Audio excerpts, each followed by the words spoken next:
Muito boa tarde. Eu só estou aqui como penetra para dizer mais uma vez, para dar mais duas informações. A primeira diz respeito, eu não sei se estavam cá de manhã, diz respeito ao jantar de gala que vamos ter amanhã no fim dos trabalhos. O restaurante será aqui no restaurante Lógia, no Museu Machado Castro. Temos que dar a indicação do número de pessoas hoje ao fim do dia, à noite, portanto, se quiserem inscrever-se, façam favor junto do secretariado. A outra informação é que no sábado vamos ter uma visita a Condeixa, a Conímbriga e ao Museu ao Poros, seguida de almoço também em Condeixa, especialmente dedicado aos nossos amigos brasileiros, em particular julgo ao Dr. Daniel Flores, um almoço de leitão, porque a doutora Angélica já foi comigo ao leitão. Portanto, se também quiserem inscrever-se, façam favor. E agora, a título muito particular, eu peço imensa desculpa, esta mesa seria moderada por uma das minhas orientadoras e amigas, a doutora Maria José Azevedo Santos, que está em casa, na cama, por ordem minha, porque eu inverti os papéis e, em vez de acatar as ordens da minha orientadora, fui eu que lhe dei a ordem de estar em casa, porque está com uma grande gripe e amanhã quer estar presente no jantar de gala que vamos ter, por isso hoje não será ela a moderar a mesa, mas tenho a certeza que o ilustre membro da comissão organizadora, a senhora doutora Leonor Calvão Borges, fará tão bem, ou melhor, que a doutora Maria José. Uma boa sessão.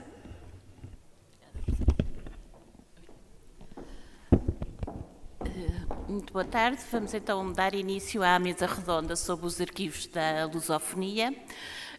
Aqui à minha esquerda tenho a doutora Rosa Paes, da CPLP, a doutora Sónia Carvalho, diretora do Arquivo Nacional de Angola, peço desculpa, a doutora Alexandra Aparício, peço desculpa, diretora do Arquivo Nacional de Angola, a doutora Sónia Carvalho, diretora do Arquivo Nacional de São Tomé e o Arquivo Histórico Nacional de São Tomé, e o Dr. Silvestre Lacerda, diretor da DG Lab.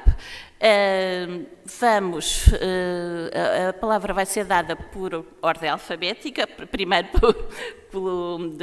das pessoas convidadas, e será a primeira a doutora Rosa Paes a fazer a intervenção, tentando, nesta mesa redonda, verificar os pontos de convergência dos saberes arquivísticos no mundo lusófono. Doutora, faz favor. Ilustres oradores e moradores convidados, distintos participantes, minhas senhoras e meus senhores, é com grande satisfação que dirijo estas palavras a todos aqui presentes, começando por agradecer em nome do Sr. Secretário Executivo da CPLP, Embaixador Francisco Ribeiro Teles, e na qualidade de responsável do Arquivo Histórico e técnica especialista em arquivos, agradecer pelo amável convite para participar neste grandioso evento, saudar a comissão organizadora e, em particular, à professora doutora Maria Beatriz Marques, que muito nos honra estar presentes para participar na mesa redonda sobre o tema Arquivos da Lusofonia, tema muito importante. Quero ainda agradecer aos ilustres oradores e moderadores que hoje já nos prestigiaram e vão prestigiar com as suas comunicações sobre os arquivos. Tenho a certeza dos contributos inestimáveis para este diálogo, sempre inacabado, entre especialistas que visam contribuir para o desenvolvimento de conhecimento nesta área e na recuperação da memória histórica coletiva dos países da CPLP. Na Declaração Constitutiva da CPLP, a língua é apresentada nas suas múltiplas valências e potencialidades. É meio privilegiado da difusão, da criação cultural e científica, de projeção internacional de valores e um instrumento ao serviço do desenvolvimento da partilha de vínculos históricos e da valorização de um património documental histórico comum a ser preservado, respeitado e acarinhado por todos. Foi realizado no mês de maio de 2018, na sede da CPLP em Lisboa, o primeiro encontro dos arquivos históricos e bibliotecas nacionais da CPLP. Estiveram representados os diretores dos arquivos históricos de Cabo Verde, de Moçambique, da Guiné-Bissau, o arquivo histórico ultramarino representado pelo diretor da Digilab Torre do Tombo, Arquivo Diplomático do Ministério dos Negócios Estrangeiros de Portugal, a Fundação Mário Soares, que possui também acervos de alguns Estados-membros da CPLP e entidades de referência. Será editada e publicada oportunamente a ata deste encontro. O Secretariado Executivo decidiu destacar a importância dos arquivos históricos e das bibliotecas nacionais da preservação do legado histórico e cultural dos países da CPLP nas comemorações do Dia da Língua e da Cultura, que decorreu na sede em Lisboa. Pretendeu-se, deste modo, chamar a atenção para a relevância dessas instituições e para o papel essencial que cumprem em cada um dos nossos países. Numa era marcada pela velocidade e pela informação em tempo real, refletir sobre a dimensão temporal de longa duração inerente à atividade dos arquivos surge como um contraponto necessário, talvez mesmo indispensável, ao ritmo acelerado que marca as nossas vidas nos dias de hoje. Os arquivos são uma ferramenta essencial para que possam ser exercidos os direitos à memória e à identidade, dimensões fundamentais da cidadania no plano individual, da soberania no plano nacional e da solidariedade no plano comunitário. É, através desses registros, que podemos conhecer e compreender como ocorreu o encontro de culturas que deu origem aos nossos países e à nossa comunidade. Ajudam a explicar como se formaram as nossas identidades e o que nos torna singulares, fornecem-nos informações sobre os contextos formais e institucionais nos quais se delineou a nossa trajetória através do tempo e que nos fez chegar até aqui hoje. Nesse sentido, a valorização e adequada preservação dos acervos dos nossos arquivos nacionais devem ser uma responsabilidade permanente dos nossos respectivos governos. Contudo, só preservar não é suficiente. Acredito que os arquivos devem ser instituições vivas e vibrantes. Para isso, é necessário também que seja garantido o acesso aos acervos de modo mais amplo. As novas tecnologias de informação são, nesse aspecto, importantes aliados dos arquivos ao ampliar e agilizar as possibilidades e modalidades de consulta. Compete aos especialistas da área constituir um significativo e relevante papel na mobilização de recursos para definir estratégias de valorização e de reconhecimento dos arquivos nas instituições. Assegurar práticas arquivísticas eficazes e eficientes de gestão de informação na era das novas tecnologias no século XXI. Agora vou falar de um projeto que está em desenvolvimento e implementação, em que sou a coordenadora do projeto no Arquivo Histórico. Na identificação do relevante acervo documental de natureza histórica, cultural e científica existente no nosso património documental e da necessidade de responder aos desafios de outros arquivos históricos dos Estados-membros, numa cooperação multilateral, na partilha de conteúdos comuns e conexão em rede, foi criado o Arquivo Histórico da CPLP a 30 de junho de 2015. O acervo documental do secretariado é constituído por centenas de documentos originais, cópias autenticadas e cópias com despachos manuscritos. Documentos produzidos e recebidos de valor primário, secundário, probatório, histórico, que num contexto de boas práticas arquivísticas devem ser preservados e tratados em conformidade com as normas arquivísticas nacionais e internacionais. Por decisão da Direção-Geral do Secretariado Executivo da CPLP, fui convidada para aceitar o desafio em coordenar este ambicioso projeto do Arquivo Histórico que consiste em 3 fases. A primeira fase, na elaboração dos termos de referência para definir os critérios pretendidos a serem estabelecidos, que consistem em inventário, levantamento do diagnóstico, desmaterialização do fluxo documental, identificação de topologias documentais, integração de avulsos, tendo como suporte o plano de classificação institucional orgânico e funcional e na digitalização de suportes documentais do acervo documental, desde a data da criação da organização em 96 até o ano de 2016. Foi concluída com sucesso a primeira fase do projeto em janeiro deste ano. A segunda fase, a implementar a curto prazo, ainda este ano de 2019, aquisição de software compatível para o suporte de acervo digitalizado. Com a implementação desta ferramenta, permitirá as funcionalidades desde a criação arquivística, elaboração de tabelas de seleção, relatórios estatísticos, catálogos em linha, guias de fundos e posterior disponibilização de conteúdos para consulta e partilha através da plataforma. Terceira e última fase, que é uma fase mais complexa, é um projeto a implementar a médio ou longo prazo. Criação de rede de arquivos históricos da CPLP, pois o processo exige tomada de decisões a nível de reuniões de pontos focais de cooperação e, posteriormente, a nível dos ministros da Cultura da CPLP. A disponibilização de fundos para a sustentabilidade deste projeto e a definição de critérios a serem estabelecidos na disponibilização dos acervos documentários dos arquivos históricos dos Estados-membros serão objetos de avaliação e discussão na reunião dos ministros da Cultura da CPLP. Para a partilha de conteúdos comuns históricos, compete a tutela de cada arquivo histórico de cada Estado-membro a designar a entidade nacional a pessoa responsável a apresentar o arquivo histórico do Estado-membro, parte integrante da rede. A CPLP seria como se fosse um chapéu, o elo de ligação dos arquivos históricos da comunidade. O que se pretende alcançar com este projeto?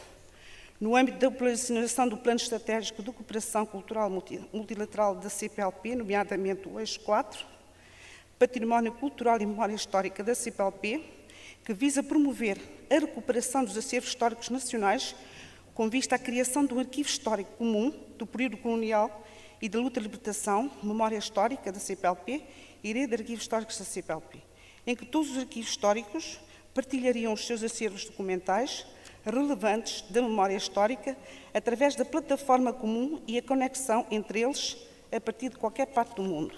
E não só. Pretende-se ainda afirmar-se como referência técnica e científica, alargando a cooperação multilateral com estudantes, investigadores, historiadores, entidades públicas e privadas, da sociedade civil, técnicos especialistas, instituições académicas, centros de investigação e docentes no âmbito da lusofonia. Contribuir para a dinamização dos sistemas de arquivos, criando estruturas de qualidade eficientes e eficazes como suportes nas tecnologias de informação e comunicação. Desenvolver intercâmbios entre especialistas da área, em seminários, congressos e workshops. Identificar parceiros detentores de acervos fotográficos históricos. Agora vou apresentar um vídeo sobre o projeto, desde a fase inicial até a fase...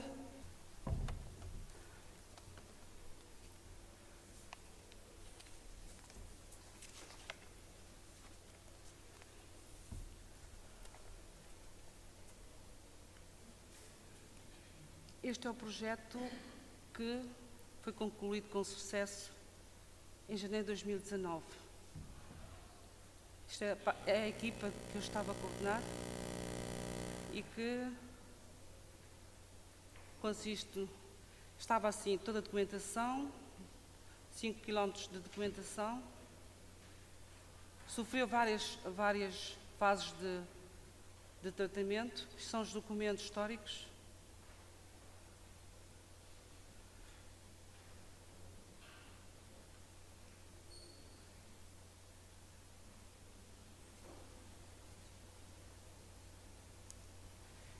Esta é a primeira fase que já está concluída.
obrigada.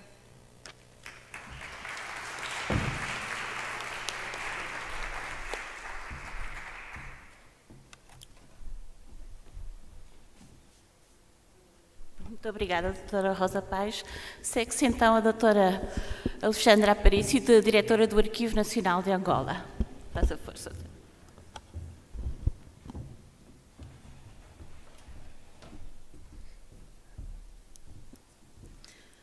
Boa tarde.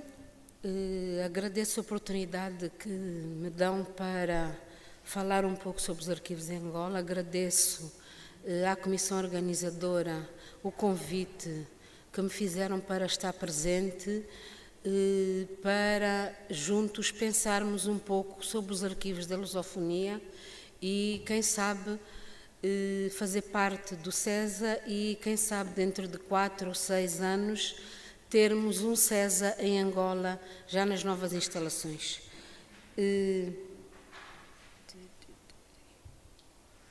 Vou falar um pouco sobre o Arquivo Nacional de Angola, o que são os arquivos em Angola e que perspectivas futuras nós temos.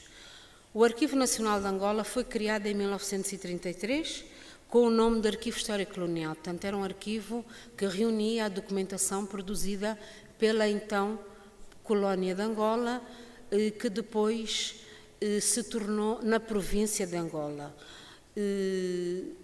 Essa documentação, depois da independência, em 1975, portanto a independência de Angola ocorreu a 11 de novembro de 1975 e tomou-se a decisão de essa documentação que estava armazenada na então Fortaleza de São Miguel, um dos fortes mais antigos da cidade de Luanda, que é a capital e que era a capital da província também. Essa documentação foi transferida para o espaço onde hoje se encontra. Mais à frente eu vou mostrar a imagem. E as funções desse arquivo, que deixou de se chamar Arquivo Histórico Colonial para se chamar Centro Nacional de Documentação e Investigação Histórica, deveria cuidar do que era o arquivo histórico, promover a investigação científica no domínio da história. Eu entrei para essa instituição em 1983 e hoje sou a sua diretora. Fiz de tudo um pouco naquela casa, desde arrumar os livros na estante, passar da área da biblioteca para a área, o departamento dos arquivos, tentando criar soluções possíveis para que a documentação esteja disponível. A partir dos anos 90, o arquivo mudou de nome, passou a chamar-se Arquivo Histórico Nacional, depois teve o nome de Arquivo Histórico de Angola, depois teve o nome de Arquivo Histórico outra vez. E passou a ter as funções de guardião da memória nacional, coordenador da política arquivística nacional, sensibilizando e apoiando os arquivos administrativos e fazendo seminários de gestão. Não havia, nos anos 90, nenhuma instituição de formação de arquivos. Então, o arquivo histórico da altura organizava cursos e seminários de gestão de 4 semanas, 3 semanas, 4 semanas, para poder proporcionar aos técnicos que que organizavam os arquivos administrativos, para explicar o que era a gestão documental, o que era um arquivo, como ter o arquivo administrativo organizado. Em 2009 foram finalmente aprovados os estatutos do arquivo e então o arquivo passou a chamar-se, em definitivo, Arquivo Nacional de Angola, passando o arquivo histórico a estar inserido no Arquivo Nacional. Manteve a função de guardião da memória nacional, coordenador da política arquivística nacional, tendo como objetivos principais zelar pela preservação e divulgação do acervo proveniente dos distintos organismos da administração do Estado, regular toda a atividade dos arquivos do país, implementar o Sistema Nacional de Arquivos. Nós sentíamos que era importante criar-se um sistema que regulamentasse os diversos arquivos, não só arquivos administrativos, também os arquivos eclesiásticos, arquivos dos cartórios, portanto, ligados aos tribunais, cartórios e arquivos privados. Essa ainda continua a ser um desejo que pensamos conseguir concretizar este ano, porque vamos até ao final do ano, penso eu, conseguir aprovar o Decreto-Lei para a criação do Sistema Nacional de Arquivos. Portanto, o Arquivo Nacional, dentre as ações que realiza, faz o tratamento dos fundos que existem, dessa documentação herdada do tempo colonial, porque por questões operacionais e neste momento de espaço já foram incorporados vários arquivos depois do período de independência, tanto arquivos mais recentes, mas neste momento, por falta de espaço, nós não estamos a fazer incorporações. Temos imensos pedidos, habitualmente a documentação é-nos entregue avulsa, nem uma guia de remessa costuma ter, às vezes são sacos, tipo sacos do lixo, que às 8 da manhã temos à porta da instituição e o guarda diz foi uma carrinha que veio trazer. E depois nós andamos a tentar perceber de onde é que vieram. Espera, parece que isto veio do Ministério do Plano. Ok, pronto, é plano. Não, estes aqui parece que vieram do Conselho de Ministros. Ok, pelo menos alguém nos entregou documentos.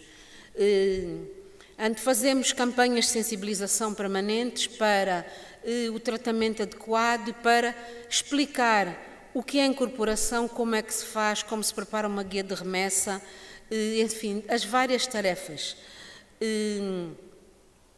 Tratamos também de sensibilizar para a preservação desse património documental, porque infelizmente, eu digo infelizmente porque as novas tecnologias têm prós e contras. No nosso caso, as empresas que querem oferecer serviços de gestão documental e tratamento de arquivos digitalizam as coleções, os fundos e muitas vezes deitam-nos fora. Então nós andamos de instituição em instituição a explicar que não podem eliminar, há um processo, tem que haver a avaliação, tem que se criar uma comissão de avaliação, o Arquivo Nacional tem uma palavra a dizer, etc, etc.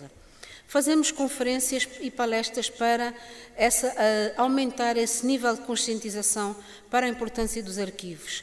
Continuamos a fazer formações e capacitações em arquivos correntes. Aliás, aprovámos a Lei Geral de Arquivos em 2017, que eu mais à frente vou falar, e a partir desse momento nós temos pedidos semanais de capacitações nas diversas instituições do Estado, inclusive empresas públicas, hospitais, universidades, porque de repente há uma lei e tem que se cumprir a lei e as pessoas de repente percebem que temos ali aquele monte de papéis velhos, aquele arquivo morto, e como diz o diretor adjunto do arquivo, morto está no cemitério. Arquivo não é morto. Temos que tratar, temos que fazer alguma coisa. Não há espaço, temos que perceber como é que nós vamos tratar da questão do espaço. Os documentos não podem ficar atirados nas varandas ou nas caves ou nas prisões, como acontece com a documentação judicial. Foi uma das últimas informações que fizeram chegar no mês de fevereiro, é que há uma cadeia que está cheia de documentos, os presos não cabem lá, não podem pôr os presos porque têm muitos papéis. Então pedem urgentemente o Arquivo Nacional para ver como é que se faz, o que é que se faz daqueles papéis velhos. Portanto, é mais uma tarefa.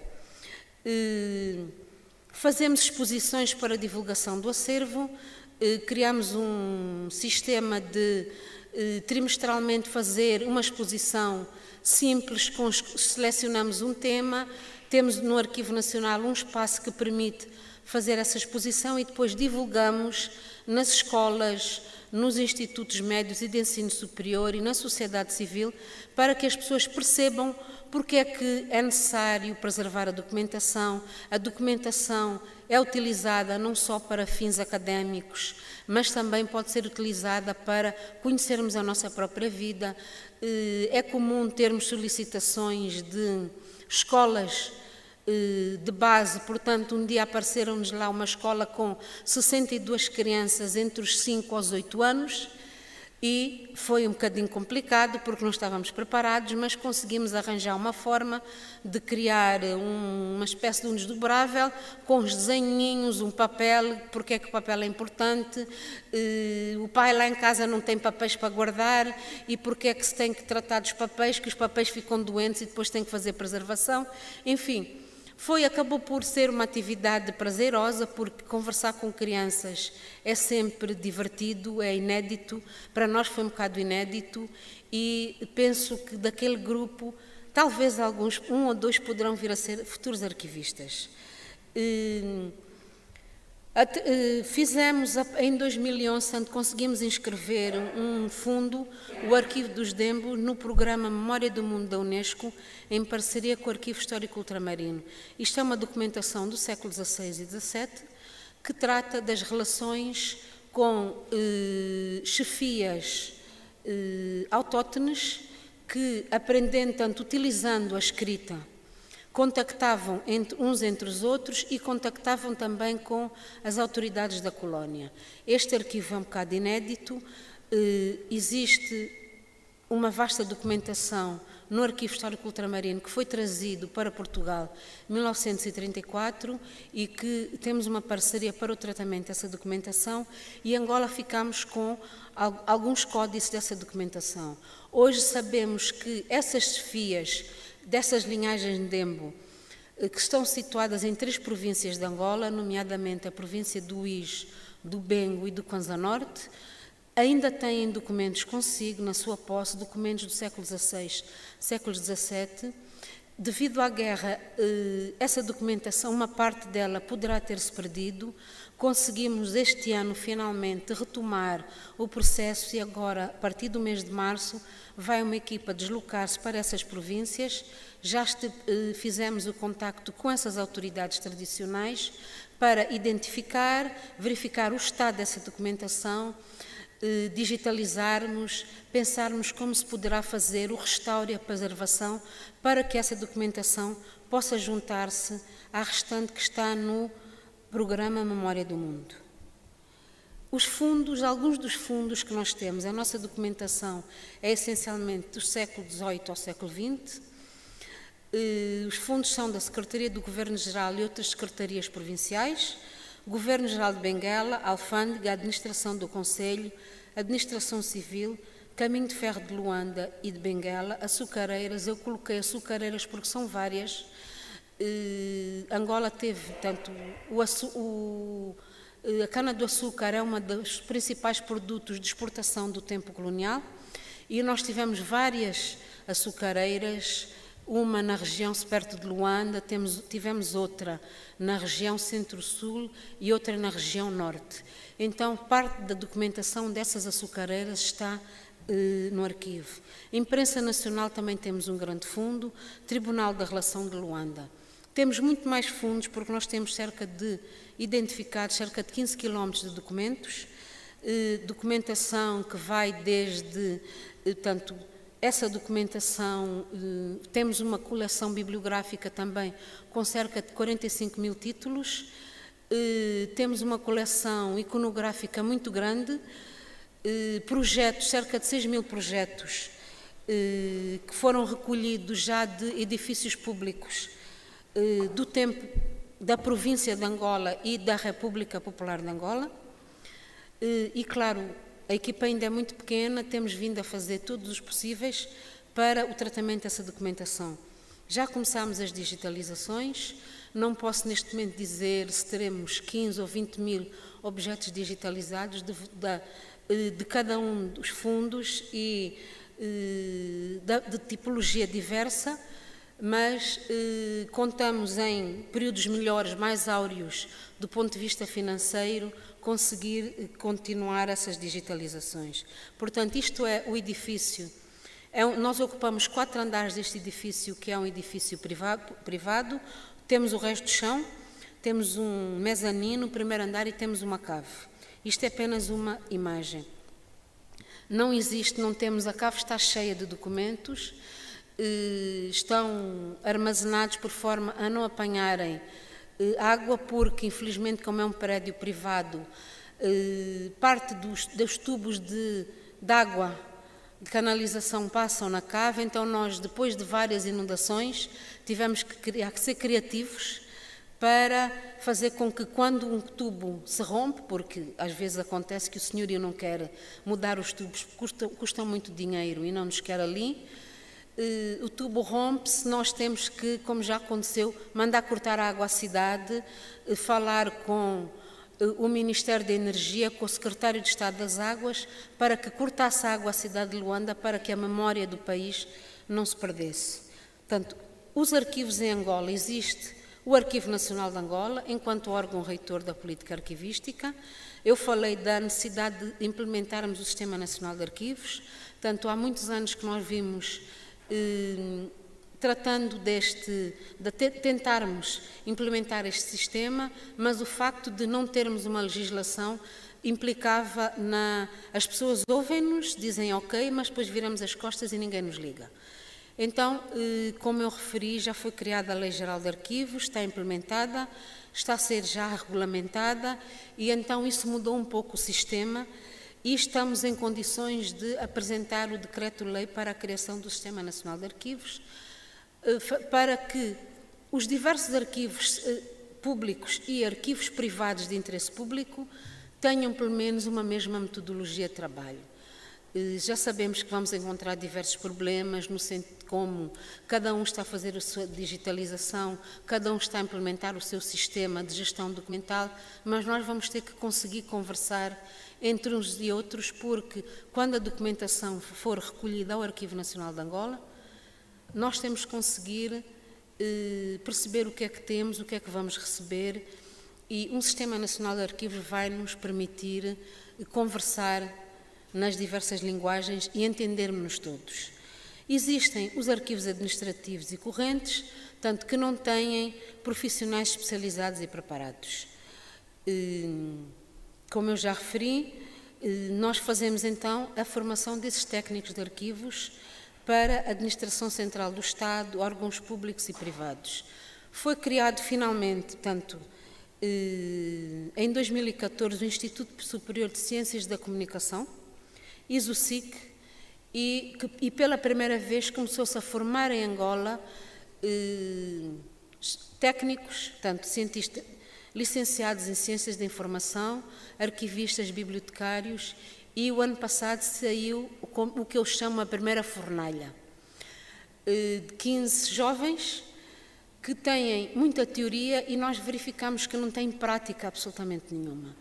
Eles ensinaram-lhes o que é um arquivo, como é que se tem que trabalhar, como é um sistema, o que é o ideal. E nós em Angola temos tudo menos arquivos ideais, porque ainda não conseguimos implementar esse ideal de arquivos, e então sentindo essa dificuldade, estamos a preparar, tanto neste momento foi entregue já uma proposta para um acordo entre o Arquivo Nacional de Angola e o Instituto Superior de Ciências da Comunicação para termos esses jovens a estagiar, pelo menos um mínimo de 6 meses, no Arquivo Nacional e em outros arquivos existentes, para que quando passarem para o mercado de trabalho eles estejam preparados para os diversos problemas que vão encontrar e não ficarem muito surpresos, mas aquilo que a professora ensinou não é isto que eu estou a encontrar. E é um bocadinho difícil, uma vez que não têm contacto com os arquivos, eles perceberem que isto é o ideal e nós estamos aqui embaixo e temos que chegar até aqui.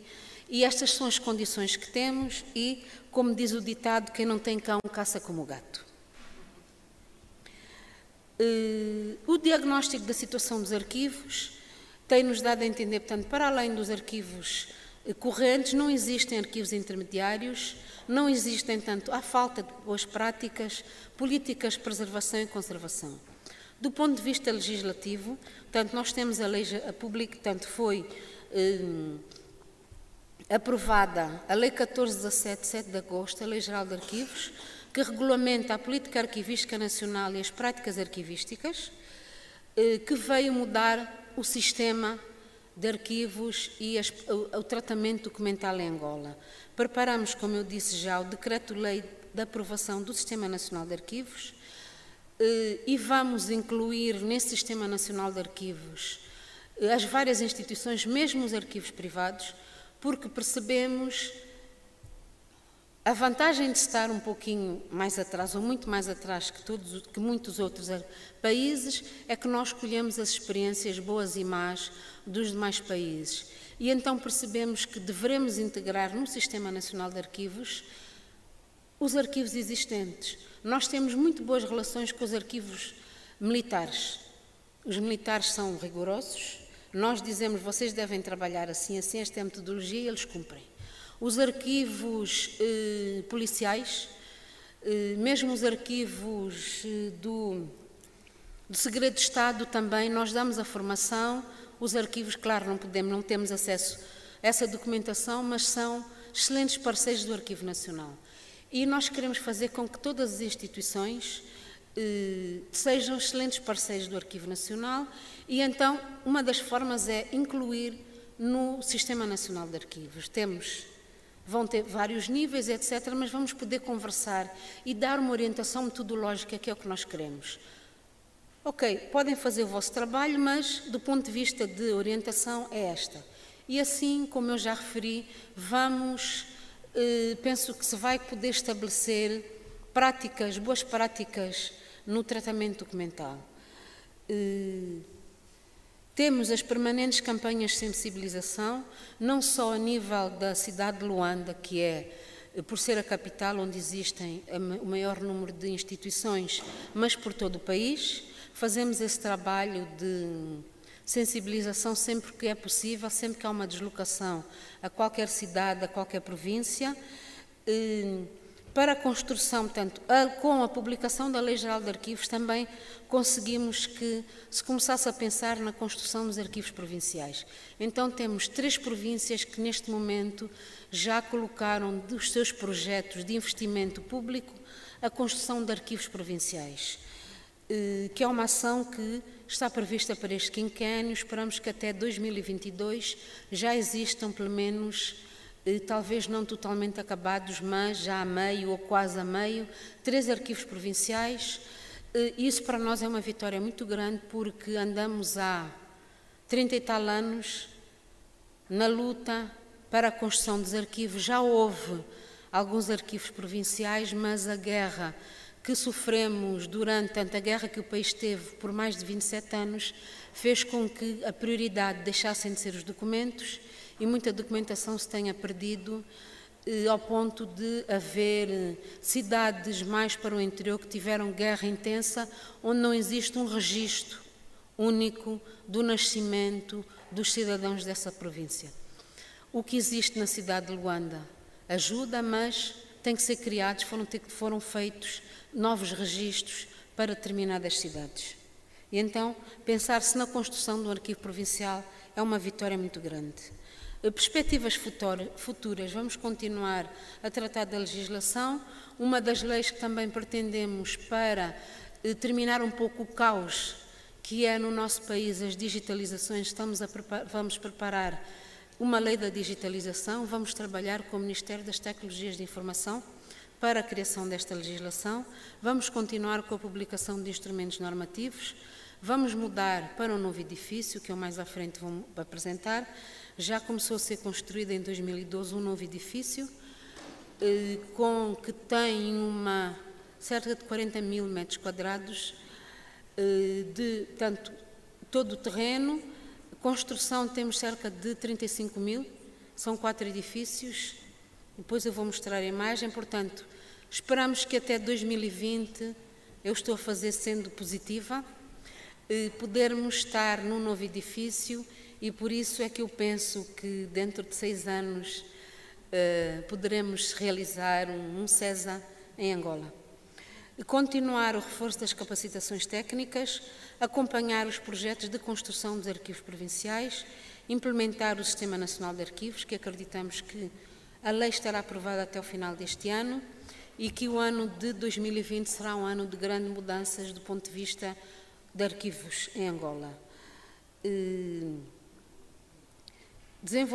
Continuar a desenvolver ações para a boa prática de gestão documental e retomarmos os projetos para o tratamento documental, porque infelizmente a crise financeira que Angola vive desde alguns anos atrás fez com que algumas verbas que estavam já disponíveis para esse fim tenham diminuído consideravelmente, muitas delas já não existem. Então, esperamos num futuro próximo podermos retomar esse trabalho.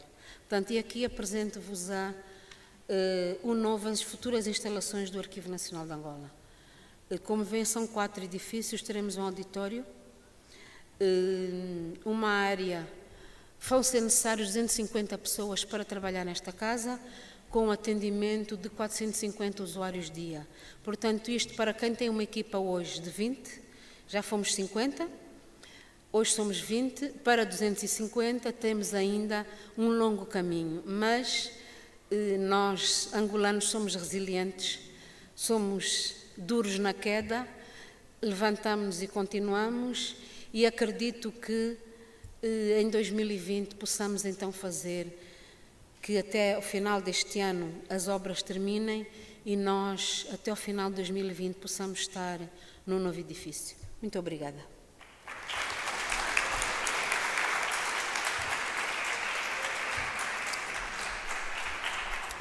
Muito obrigada, doutora Alexandra Aparicio, pela visão que nos deu do sistema arquivístico em Angola. Eu dava a palavra agora à doutora Sónia Carvalho, do Arquivo Histórico Nacional de São Tomé e Príncipe. Eu disse agora Arquivo... é só Arquivo Histórico Nacional de São Tomé e Príncipe.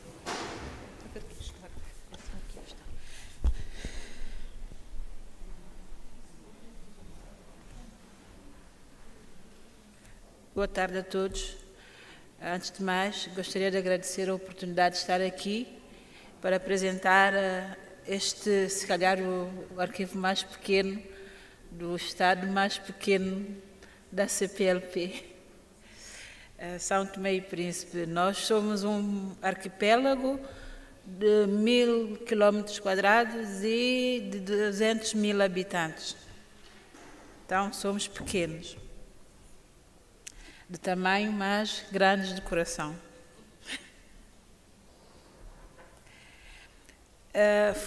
Eu vou tentar apresentar o Arquivo Histórico de São Tomé e Príncipe, que este ano, no dia 7 de junho, fará 50 anos. É um arquivo que foi criado a partir do decreto 49.047, cujos objetivos fundamentalmente são os de guardar, conservar e divulgar a história de documentos relativos à história nacional.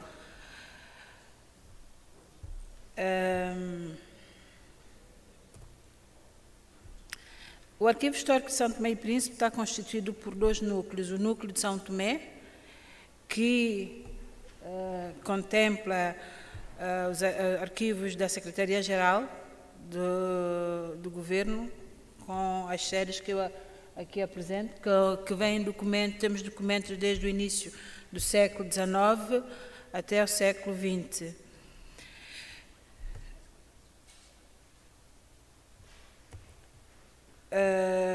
No núcleo do Príncipe temos estes arquivos, que é o arquivo da Câmara Municipal, arquivo da Administração do Conselho, que já é mais antigo também, não é? E arquivo da antiga Curadoria dos Serviçais e Colonos. O Arquivo Histórico de São Tomé e Príncipe atualmente tem esta organização. No nosso repertório nós podemos encontrar documentos da Curadoria Geral dos Serviçais e Indígenas, da Câmara Municipal de São Tomé e Príncipe, temos vários fundos, Direção das Obras Públicas e Urbanismo. Nós também já começamos a digitalizar. Temos fotografias, postais, fichas de trabalhadores, alguns livros, boletins oficiais, revistas, jornais.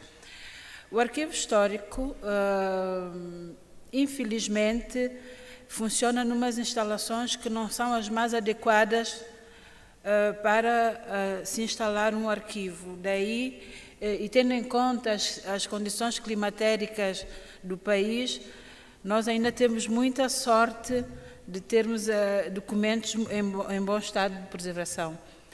Outra situação que nós temos e que é grave em São Tomé e Príncipe é que nós não temos um arquivista formado. Infelizmente, esta é a verdade. Eu sou diretora do Arquivo Histórico, mas não sou da área dos arquivos, sou da área das literaturas, estudos românicos.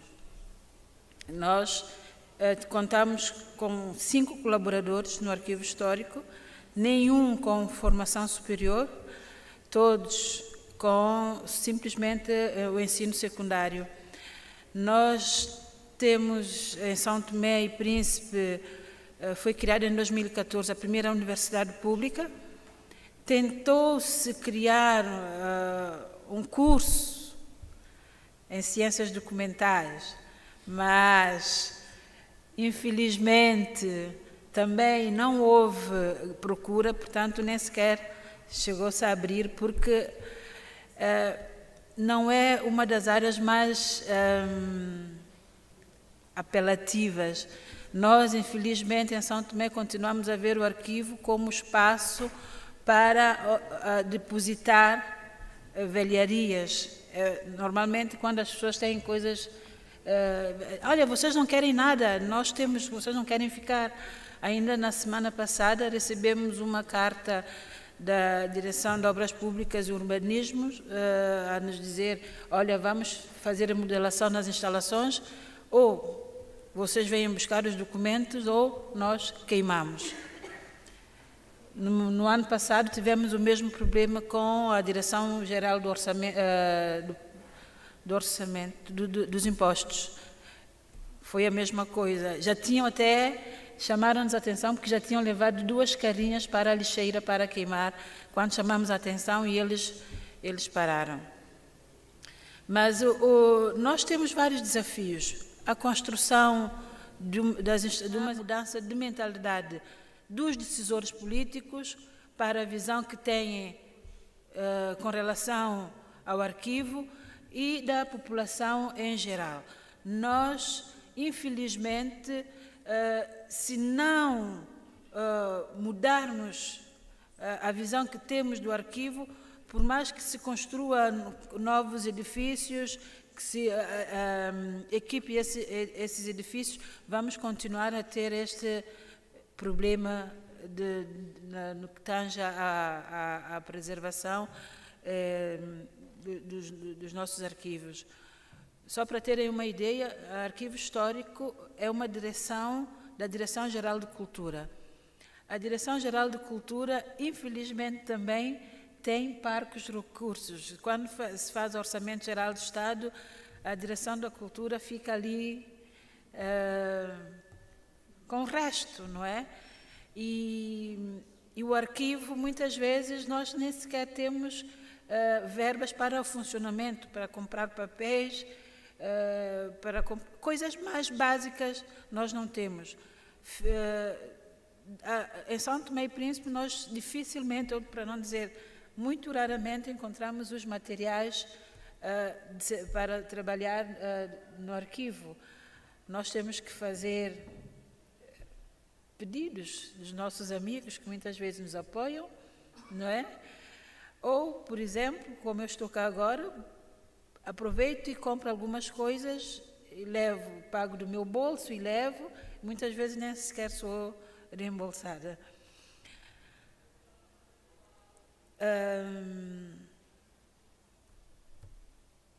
Mas nem tudo é mau. Nós estamos apesar de não termos técnicos sem formação, das poucas pequenas formações que foram tendo, seja com a Unesco, seja com a Fundação Mário Soares, também já houve com a Torre do Tombo, há muitos anos. Nós vamos trabalhando, não é? Vamos tentando continuar a contribuir para a preservação da nossa memória coletiva. Uma das coisas que nós temos estado a tentar fazer é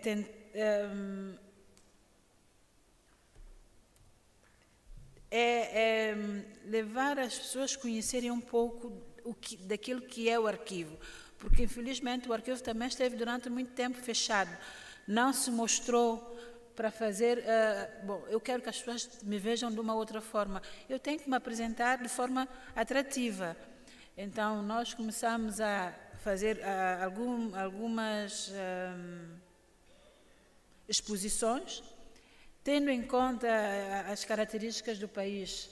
Ao invés dos estudantes e decidimos trabalhar com estudantes, sobretudo do secundário, ao invés dos estudantes virem às nossas instalações, nós começamos a ir aos distritos, levar um pouco do arquivo aos distritos e, como consequência, nós notamos que o número de visitantes dos nossos utentes aumentou. Por quê? Porque eles também nem sequer tinham noção do que o arquivo histórico possuía. Então, eu vou agora apresentar só algumas fotografias de uma das exposições que nós organizamos. Por acaso, esta foi a quando dos 45 anos do arquivo.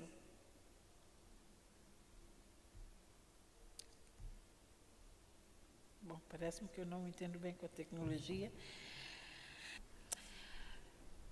Foi a quando do 45º aniversário do arquivo. Esta é a nossa sala de conferências, onde nós decidimos montar. Este é o arquivo de São Tomé e Príncipe. Esta é uma das visitas que os estudantes, neste caso são os alunos do ensino básico, fizeram ao arquivo. Este é o único rapaz que temos lá nas nossas instalações. São 4 raparigas e um rapaz. Também é uma exposição, são algumas exposições que nós fomos organizando.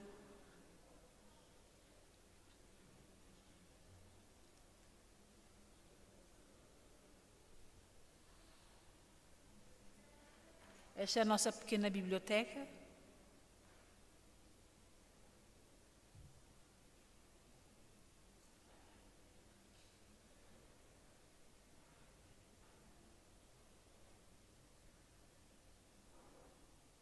Este é um dos depósitos.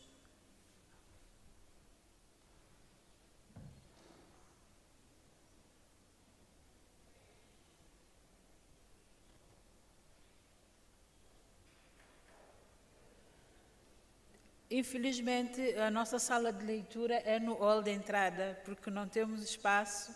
Então, os estudantes acabam por ter que consultar. Estas são as nossas funcionárias, como veem, também trabalham no corredor, porque não temos uma sala apropriada para trabalho. Muitas vezes somos obrigadas a utilizar aquelas luvas de limpeza ou aquelas cirúrgicas, mesmo as máscaras, aquelas de látex e as máscaras também.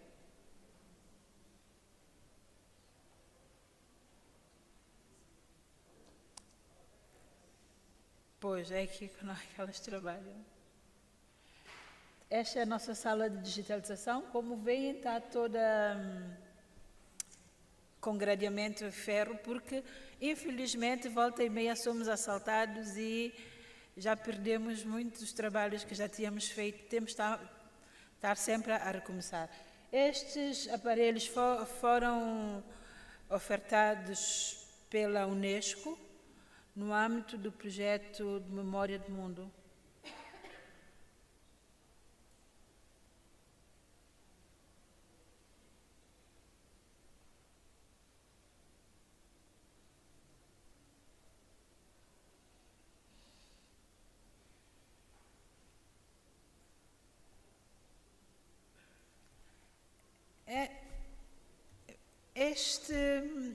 Esta é uma pequena apresentação que eu podia fazer do Arquivo Histórico.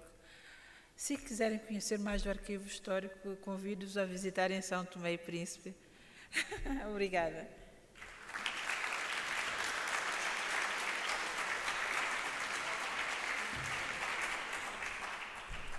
Muito obrigada, doutora Sónia Carvalho, pela visão que nos deu da realidade dos arquivos em São Tomé.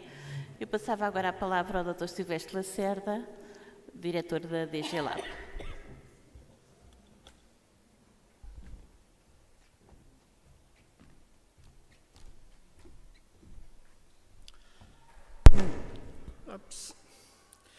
Muito boa tarde a todos e a todas. Em primeiro lugar, queria naturalmente agradecer o convite para poder estar aqui neste seminário e queria-vos pedir desculpa por, da parte da manhã, mas um imprevisto não me foi possível estar aqui na sessão inaugural.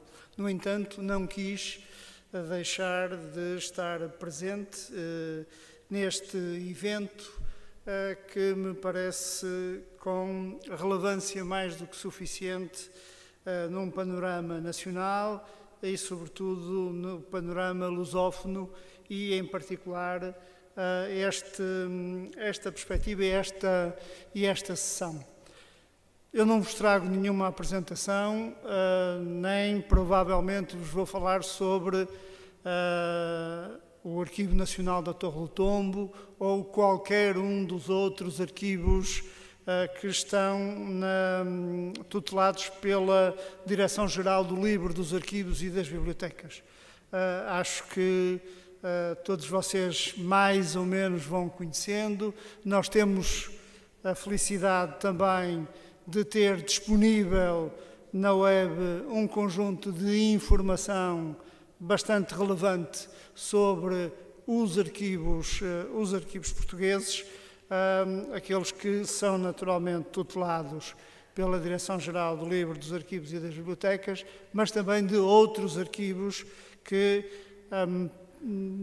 muito significativamente e após, eu diria mesmo após a conquista da democracia em Portugal, em 1974, com o 25 de Abril, foi possível dar um salto significativo do ponto de vista da área dos arquivos, da área das bibliotecas, da área da cultura, e essa é provavelmente a mensagem essencial que gostaria de trazer, e foi possível também, naturalmente, ter uma perspectiva um pouco mais alargada relativamente àquilo que eu gostaria de centrar alguma das minhas reflexões, que é num conceito que a Unesco, já desde os idos dos anos 50, tem vindo a desenvolver e a aprofundar, que é aquilo que se chama de património arquivístico comum. Naturalmente que este conceito surge no âmbito das situações pós-Segunda Guerra Mundial e também no âmbito daquilo que foram as descolonizações relativamente ao continente europeu, e é um conceito particularmente importante, e eu diria mesmo que é um conceito bastante virtuoso. E a intervenção, do ponto de vista estratégico, da Direção-Geral do Livro, dos Arquivos e das Bibliotecas, tem este nome muito comprido, mas aquilo que eu gostaria de hoje focar aqui tem a ver claramente com a área dos arquivos, porque nesta Direção-Geral existem duas outras áreas: a área das bibliotecas públicas, que, apesar do nome dizer bibliotecas, a Direção-Geral não tutela as bibliotecas, elas são bibliotecas públicas municipais. Existe um programa, e nós estamos a tentar retomar aquilo que é a Rede Nacional de Bibliotecas Públicas, e essa é uma outra área de trabalho. O livro, a área do livro nesta Direção-Geral, tem a ver com os incentivos que são desenvolvidos no âmbito da promoção da literatura e dos autores portugueses em Portugal e no estrangeiro. Portanto, são duas áreas completamente distintas daquela que é, e vou usar especificamente uma das vertentes do nosso trabalho, que é a administração patrimonial no âmbito dos arquivos e também de uma outra área fundamental do nosso trabalho, porque entendemos os arquivos ao longo de todo o seu ciclo de vida, desde que são criados até que são conservados permanentemente. Isto tem implicações do ponto de vista da concepção de um conjunto de instrumentos que têm vindo a ser desenvolvidos para dar resposta, em primeiro lugar, à administração e à administração pública, mas também ter uma perspectiva que possa ser útil do ponto de vista da salvaguarda e preservação do património, diria, do património cultural e não especificamente do património arquivístico, diria, do património cultural, em que os arquivos são parte integrante. E esta é uma outra acessão que muitas vezes não está permanentemente consciencializada. Basta pensar que em Portugal existe uma Direção-Geral do Património Cultural.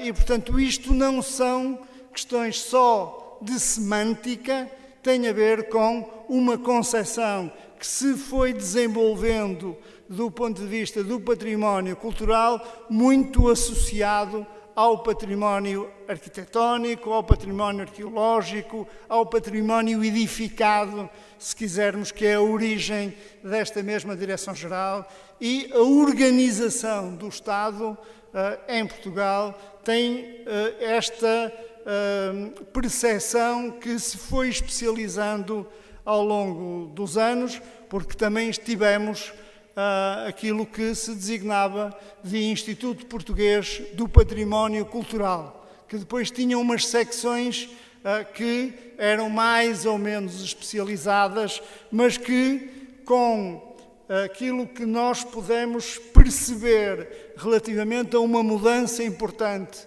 daquilo que é a gestão deste mesmo património, passou naturalmente a ter uma certa, e foi necessária, uma certa especialização. Muitas vezes, em tom quase mais fácil, diria, ok, se nós quisermos continuar a ter chá e torradas, então sim, vale a pena ter o Instituto Português do Património Cultural.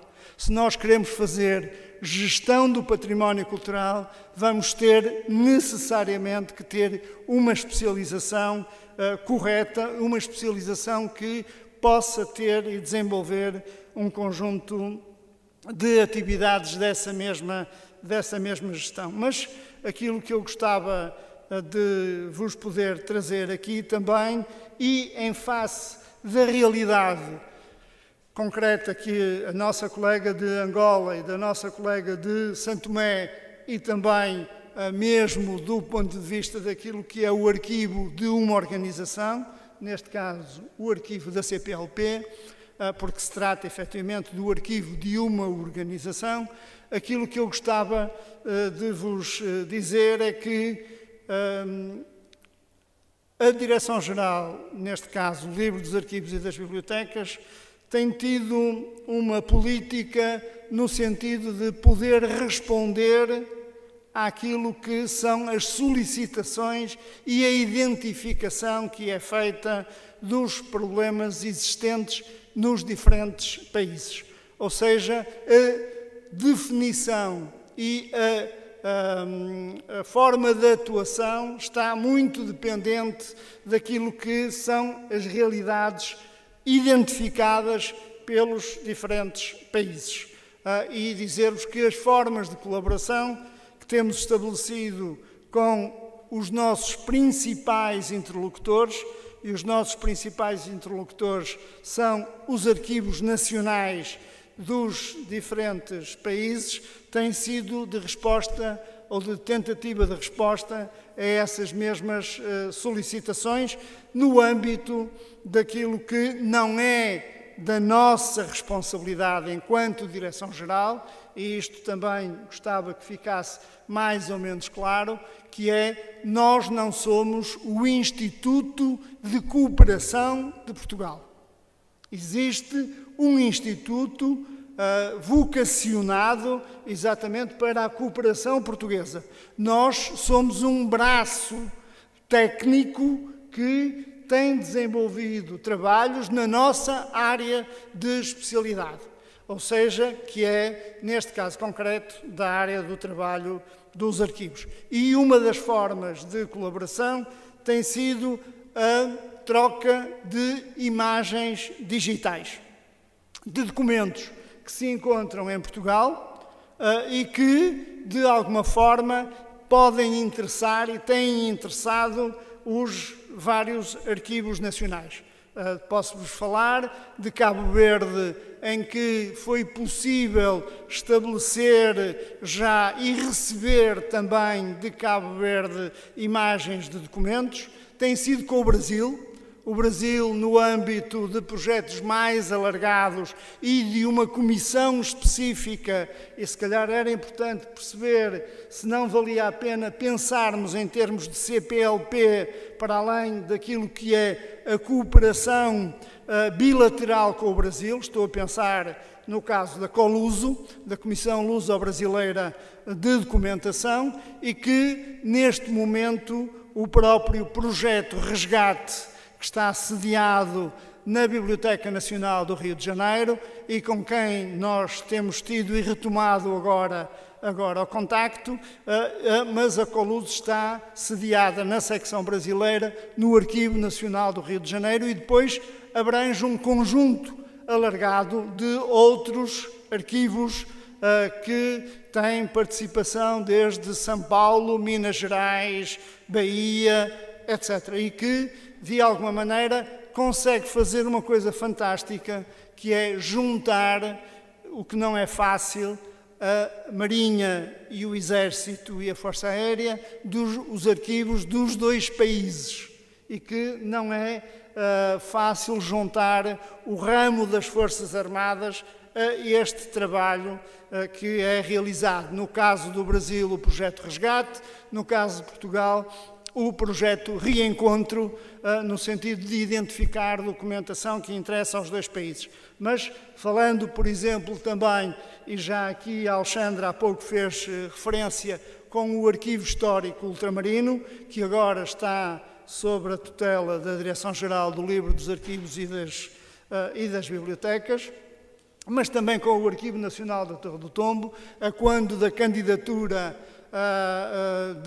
da documentação dos Nedembos foi possível desenvolver. Posso-vos aqui dar-vos, provavelmente amanhã estará cá a doutora Ana Canas, que é a atual responsável do Arquivo Histórico Ultramarino, mas não queria deixar de hoje vos transmitir que esta semana vai ficar disponível parte significativa da documentação que existe no Arquivo Nacional Ultramarino, está digitalizada, vai ser disponibilizada na internet, e fez-se trabalho de conservação e restauro de documentos para se poder fazer a digitalização, para que se possa avançar do ponto de vista daquilo que é a descrição e da acessibilização desses mesmos documentos. Também, com Moçambique, foi possível fazer a identificação de um conjunto significativo de documentos que, com o apoio da Fundação Mellon americana, se fez a digitalização e se disponibilizou. Foi uma exigência de Portugal, foi que nós cedíamos cópias digitais a esta Fundação Americana, desde que também fosse entregue a Moçambique cópias digitais desses mesmos documentos. Estamos também a trabalhar com Timor e, mais recentemente, conjuntamente com Macau e com Pequim, apresentamos ao Registro da Memória do Mundo uma documentação, que são as designadas de chapas cínicas, que é a correspondência trocada entre Portugal e as autoridades chinesas a propósito de Macau. Fez-se uma primeira exposição em Macau, vamos ter este ano também, em junho, em Pequim, na Biblioteca Nacional de Pequim, uma exposição exatamente sobre isso, e vamos trazer a Portugal também em outubro essa mesma exposição, que faz o corolário de um trabalho de conservação, um trabalho de descrição, um trabalho de digitalização e um trabalho de disponibilização dos documentos. Esta metodologia do ponto de vista de trabalho para que seja possível o acesso em contexto aos arquivos é particularmente significativa. Dizer-vos também que várias autoridades de diferentes países, no caso de Moçambique, por exemplo, nos têm solicitado visitas de estudo e de conhecimento da realidade do apoio à administração desses mesmos países. Porque os arquivos não são só cultura, não são só memória, são parte importante daquilo que são a salvaguarda dos direitos dos cidadãos e de uma administração que se quer transparente. E aí Portugal tem tido um papel interessante, tem tido um papel de difusão daquilo que são as suas práticas, mas também tem recebido ensinamentos importantes sobre aquilo que se vai fazendo nos diferentes países, de acordo com os seus estádios de desenvolvimento e daquilo que é o conhecimento que cada um pode aportar. Muitas vezes nós olhamos para aquilo que estamos a fazer, mas é possível enriquecer o trabalho se conhecermos outras realidades, se conhecermos outras situações que nos possam ser também úteis para a nossa reflexão, para o nosso enquadramento relativamente a estas matérias. E, por último, queria-vos dizer que no emaranhado nós temos a responsabilidade por cerca de 156 quilómetros de documentos nos diferentes arquivos do país. Disponibilizamos, neste momento, mais de 30 milhões de imagens na web. Esse é o nosso contributo relativamente à disponibilização da informação, mas estes 30 milhões de imagens correspondem a cerca de 258 terabytes de informação, mas dizia-vos que estes 30 milhões correspondem a 0,1% do arquivo nacional. É bom que se tenha em consideração, quando falamos de digitalizam-se os arquivos, vamos fazer projetos de grandes dimensões, de que é que estamos objetivamente a falar. E queria-vos deixar aqui, porque eu acho que pode ser útil, esta partilha. Preservar em digital não é mais barato do que preservar em papel. Não quero com isto dizer, isto também que fica absolutamente claro, que defendo que se deve imprimir e preservar em papel. Não. Temos é que ter consciência que o investimento necessário para a preservação digital é muito significativo. Os dados que nós ainda hoje temos são dados de aferição da nossa própria experiência. Podemos estar a falar em mais de 12,5 euros por gigabyte, do ponto de vista da preservação digital. Depois é fácil vocês fazerem as contas, é fácil posso-vos dar um outro dado, que é 1 metro de prateleira de documentação, são cerca de 10 mil imagens. Cada imagem com qualidade pode estar entre os 30 e os 40 megabytes. É fácil de fazer as contas e é fácil de ver também o que é que significa custo-benefício. É isto que é parte integrante da gestão do património. Não é encontrar o documento bonito, não é encontrar a flor que se põe na lapela, não é encontrar o evento que chama A, B, C ou D. É algo mais que tem a ver com aquilo que nós hoje estamos a construir, a memória do presente, parte integrante daquilo que seremos no futuro. Muito obrigado.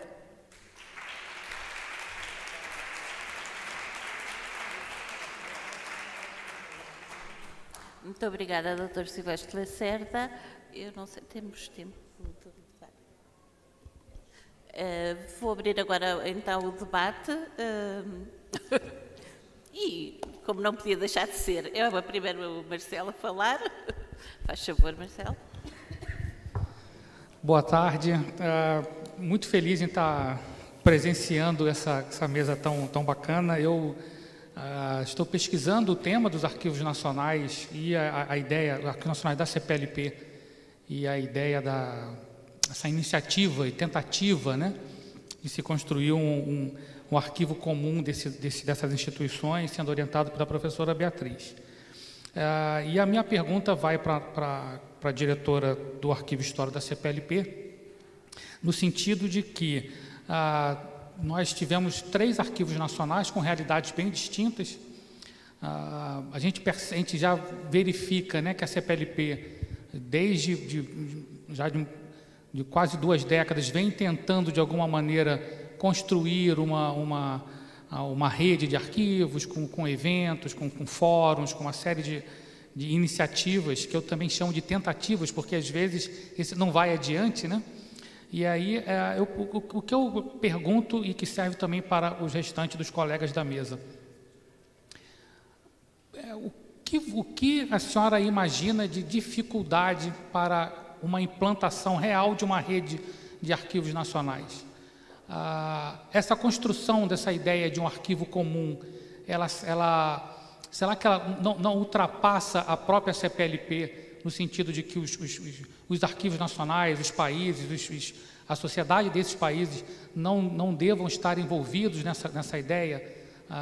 Quando se fala em arquivo comum de documentação histórica, será que essa terminologia documentação histórica já não exclui uma série de outros conjuntos documentais ligados a questões sociais, documentação contemporânea, que também serviriam para o interesse coletivo dos demais países? E que, por exemplo, eu vejo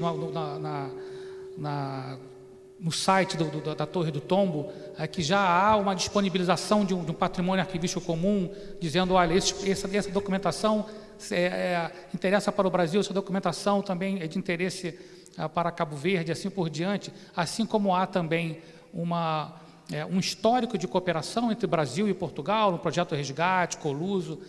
Ou seja, existem exemplos, existem possibilidades que poderiam ajudar a CPLP. E eu sei do tamanho do desafio do que é isso. E olhando para trás e vendo essas inúmeras tentativas, iniciativas da CPLP, como a senhora encara esse desafio e que tipo de ajuda os arquivos nacionais poderiam trazer para a CPLP?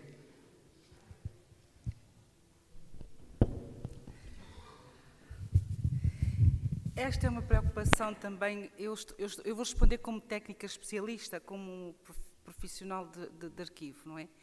É certamente um desafio, uma tarefa muito complicada em termos de tornar possível este projeto. Mas, como eu digo, a CPLP é um organismo internacional que funciona como um organismo intergovernamental. Os países é que decidem. Portanto, e nós também sabemos que os Estados-membros, cada um tem o seu nível de desenvolvimento, não é? Falando o caso da Guiné-Bissau, que é um Estado-membro, um país que, em termos de arquivos, é muito precário, tem documentação histórica muito interessante, mas se nós formos a ver, não tem pessoal qualificado, não tem estruturas, não tem sistema informático.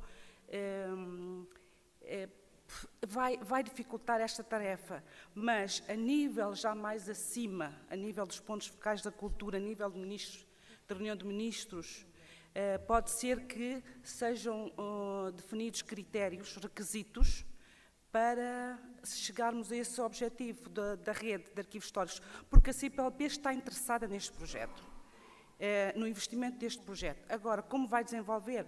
Brasil, eu penso que não haverá problemas. Portugal também temos a Torre do Tombo, que é uma referência para nós. Moçambique, esteve o diretor de Moçambique, de Arquivo Histórico de Moçambique, que também manifestou esse interesse. Angola não esteve presente na primeira reunião, São Tomé também não esteve presente, mas esteve Cabo Verde. Cabo Verde também manifesta essa vontade e tem lutado para que isso aconteça. Inclusive, vinha mesmo fazer uma visita para dar um ponto de partida para a ver se reunimos esforços para que este projeto seja uma realidade. Não é tarefa fácil, eu sei, eu estou empenhada neste projeto. Se tudo correr bem, a segunda fase será este ano. A terceira fase e última não será tarefa fácil, certamente. Porquê? Porque o desenvolvimento dos países, em termos de arquivos, em termos de plataformas, em termos de situação financeira, há desigualdade. E isso dificultará o processo. Mas, sendo já um nível mais acima, a nível de governos, será possível. Desde que seja disponibilizado fundos, que existe um fundo especial, não é? Para, pronto, apoiar países com menos recursos, para que isto seja uma realidade. Penso que vamos torcer para que isto dê certo, porque o interesse dos responsáveis dos arquivos históricos, dos arquivos nacionais, eles têm essa vontade. Agora, também os nossos governos também têm que apoiar, não é? Penso eu. Obrigada. Não sei se quer. Sim, pode.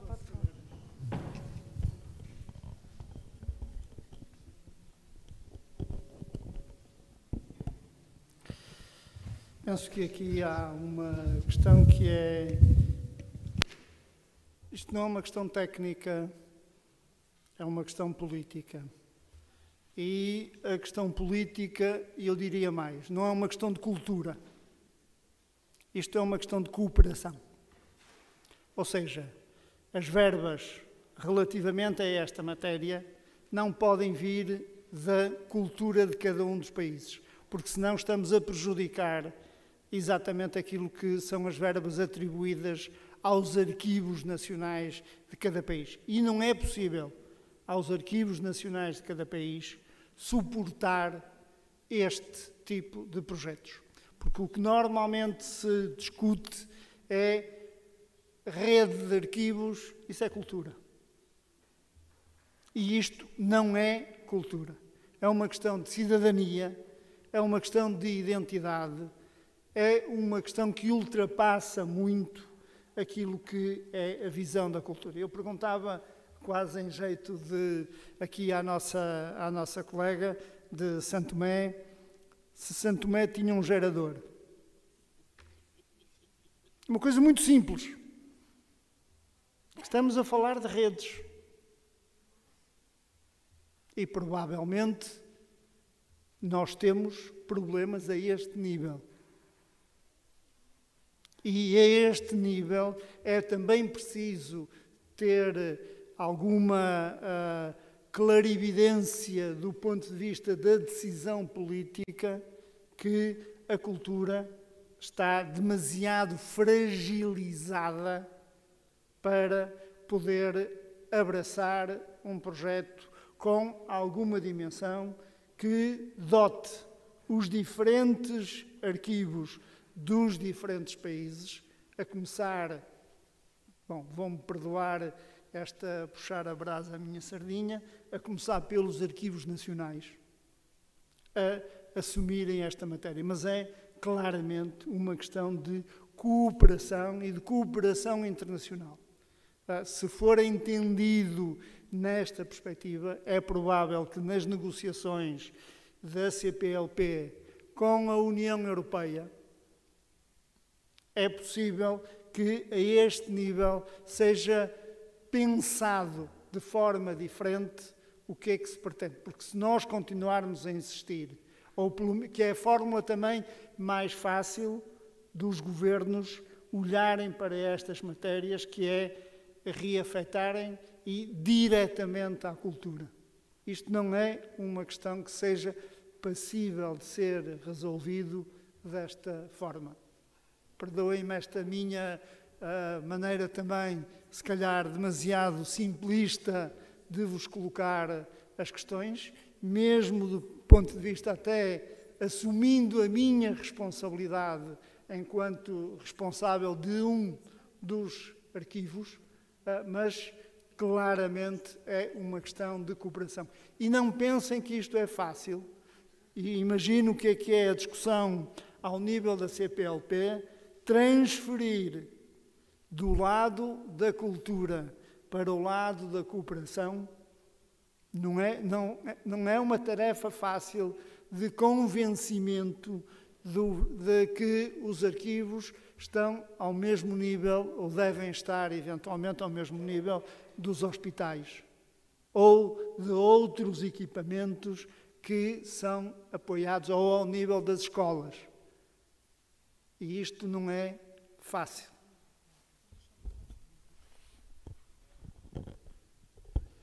Eu penso que uma decisão destas tem que ser tomada a nível político. Se os chefes de Estado e de Governo tomarem esta decisão numa Assembleia ou, não sei, na reunião da cúpula da CPLP e se disponibilizarem a arranjar as verbas, mesmo que com uma parceria, se vão à União Europeia, se onde é que vão, eu acredito que isto possa acontecer. Mas que seja, de facto, uma resolução tomada ao mais alto nível, porque enquanto ficar ao nível de técnicos, mesmo diretores nacionais, ou a tentar passar da cultura para explicar a cooperação que é importante, e o que disse o Silvestre Lacerda, os arquivos são tão importantes como os hospitais. E eu vou-vos dizer aquilo que há uns anos atrás me diziam, quando o país estava em guerra. Eu dirigia a Biblioteca Nacional de Angola e queria abrir espaços nas províncias, não podia abrir bibliotecas, então salas bibliotecas, estantes bibliotecas. Mas és maluca? Livro para quê? Não, a gente tem a garantir que as pessoas vivam e que tenham comida. O resto não interessa. Enquanto os chefes de Estado não perceberem a importância da cultura e dos arquivos para a boa governação, para a manutenção dos interesses dos cidadãos, nós vamos ter muita dificuldade dos nossos países. E é dos principais problemas que nós, países africanos, temos. Fazer entender às chefias mais altas dos nossos países que o nosso trabalho é tão importante como abrir um hospital ou ter professores para as escolas. Porque se não há documentos para poderem tomar decisões, eles não conseguem fazer nada, mas daí a falarmos até eles entenderem e fazerem, são vários passos. Só acrescentar aqui uma coisa.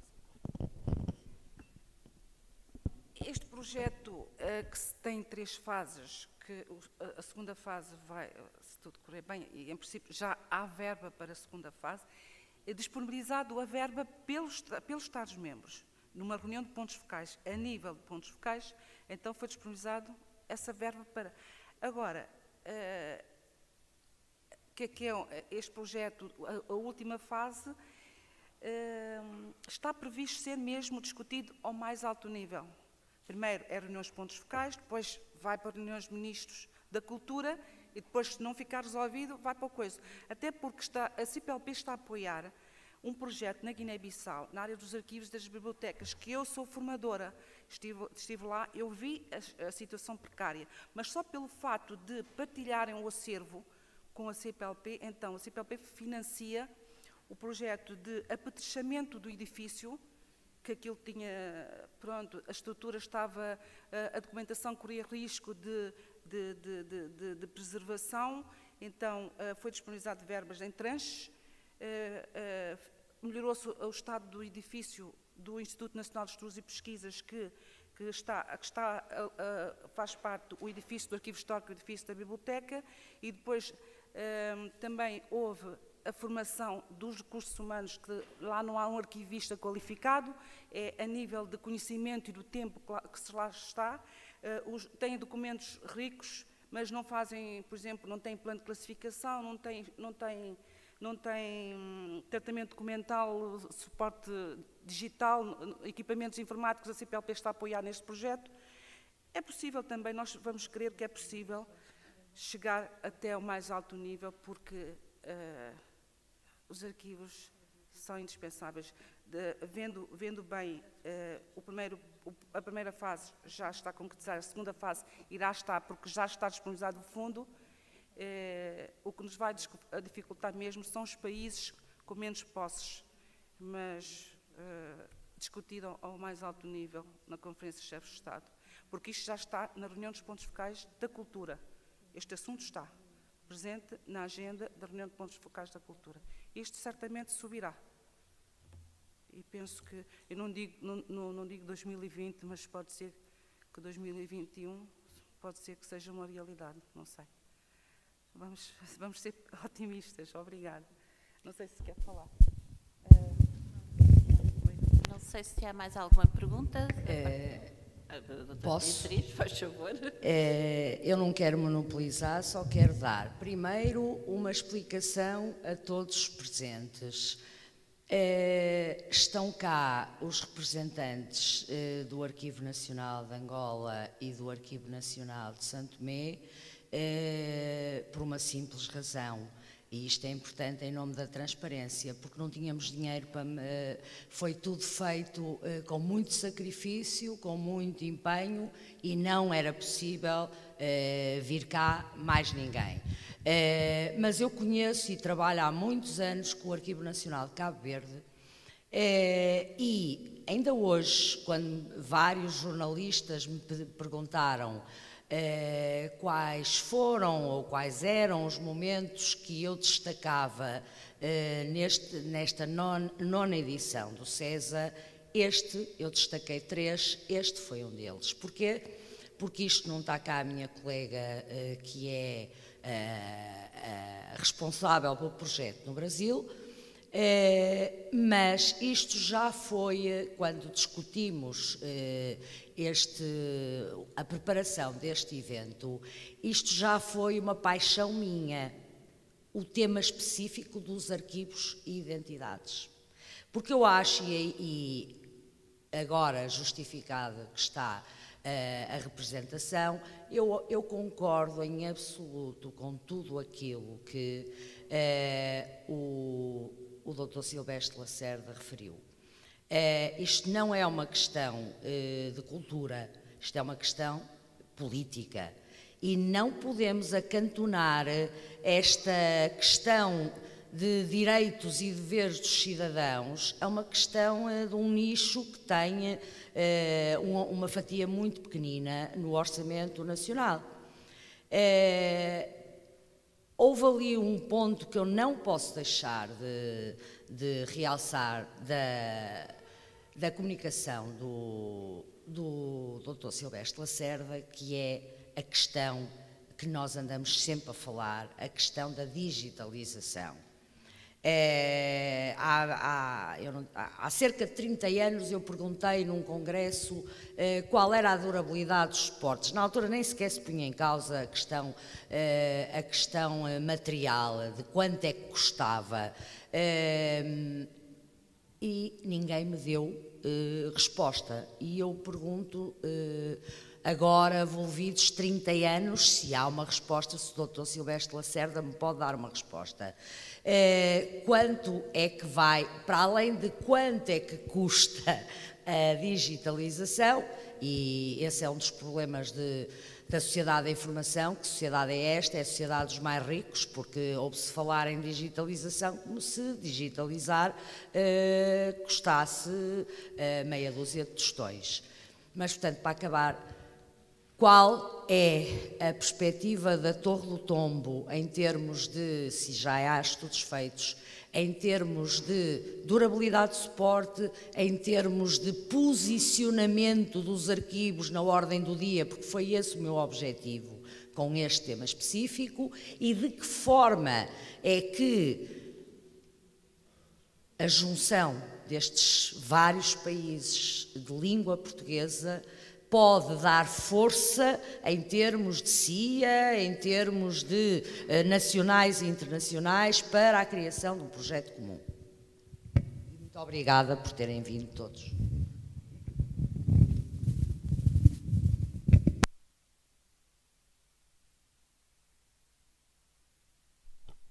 Bom, antes de mais, muito obrigado pela questão. E, se me permitem, só um desabafo. Eu não tenho nada na manga. Ou seja, a resposta objetiva relativamente a essa matéria. Nós temos estado a acompanhar, e eu diria que até a liderar, mesmo em termos europeus, no âmbito do European Archival Group, tanto que é um grupo de trabalho junto da Comissão Europeia, um trabalho pioneiro relativamente a essa matéria da preservação digital.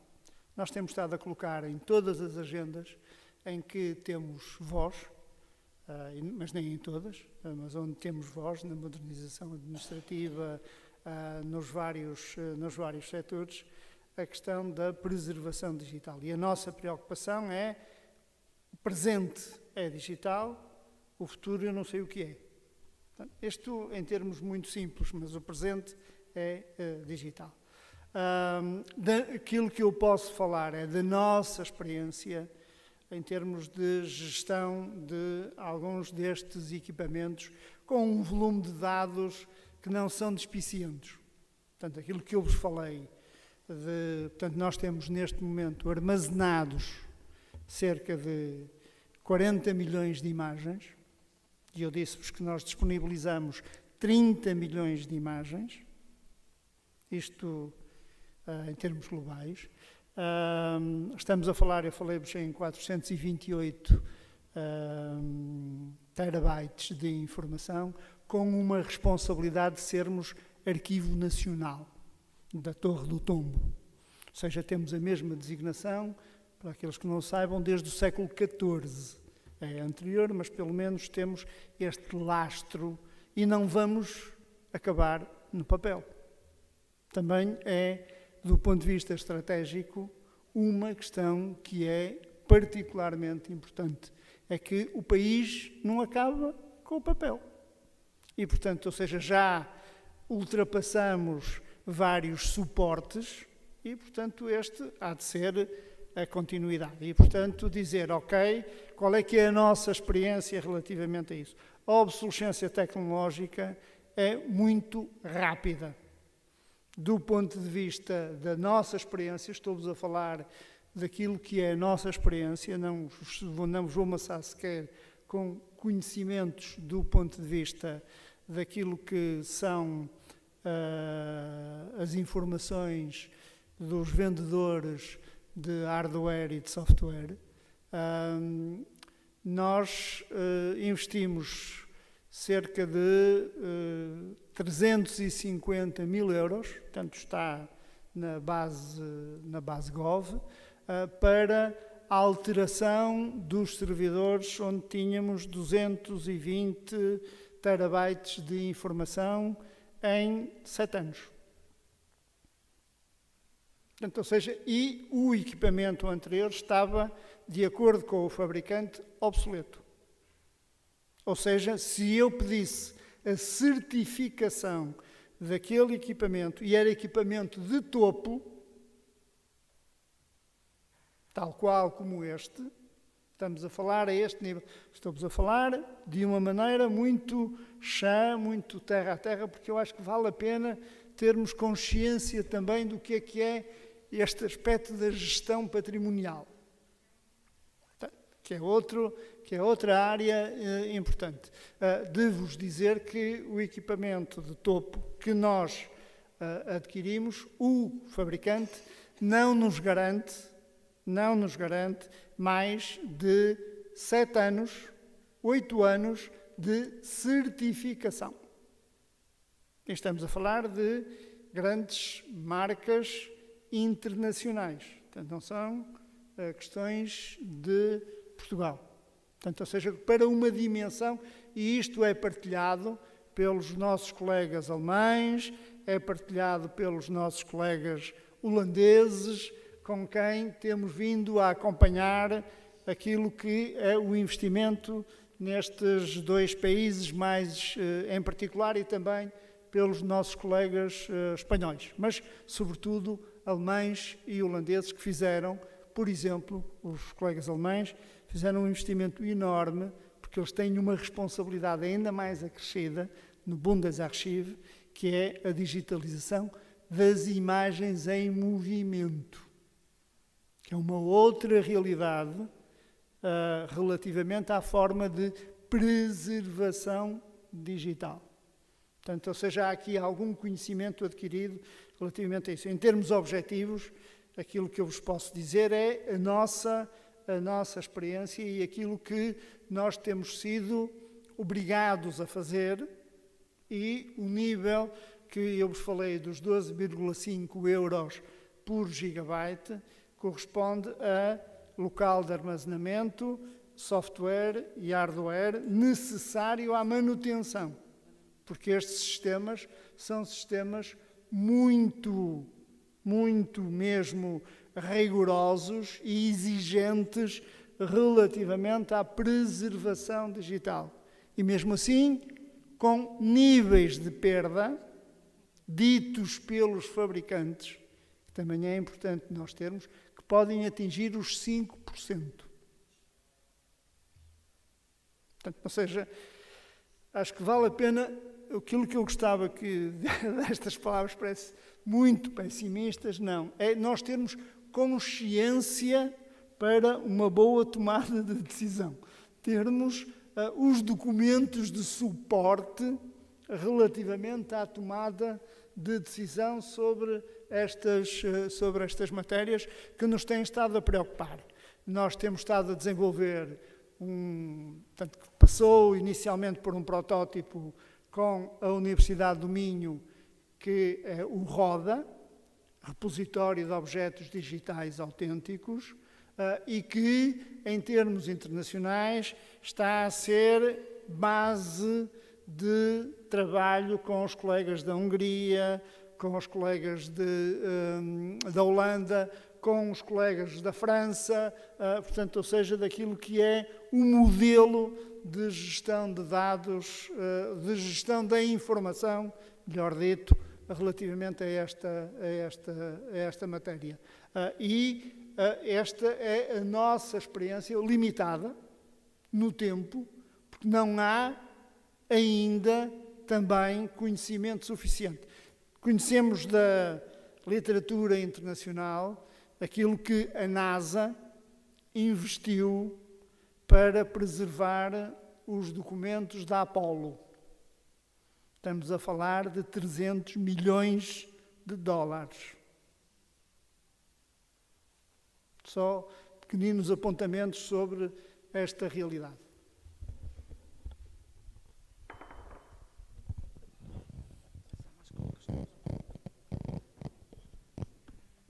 Não sei se há mais alguma questão.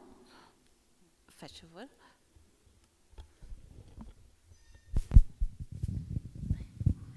Hola, buenas tardes a todos.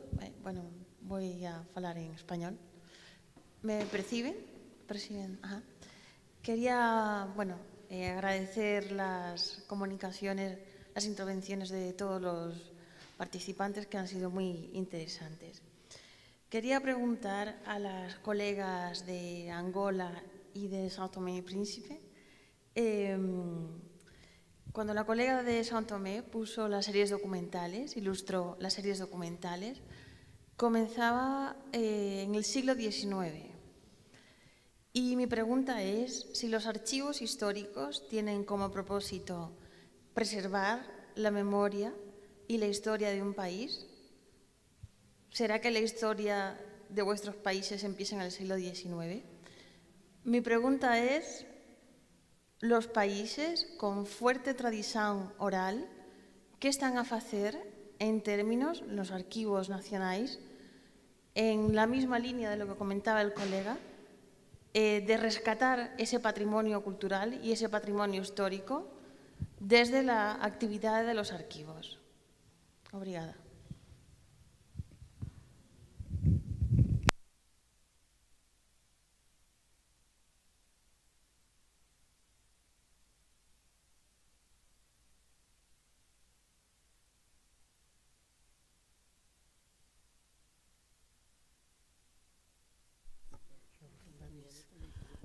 Eu vou responder em português. A história de Angola não começa no nosso caso, século XVIII. Essa documentação anterior encontra-se espalhada em vários arquivos do mundo, nomeadamente aqui em Portugal, em vários arquivos, não só na Torre do Tombo, Arquivo Histórico Ultramarino, Biblioteca da Ajuda, etc., e em Itália e em Espanha há um pouquinho apenas.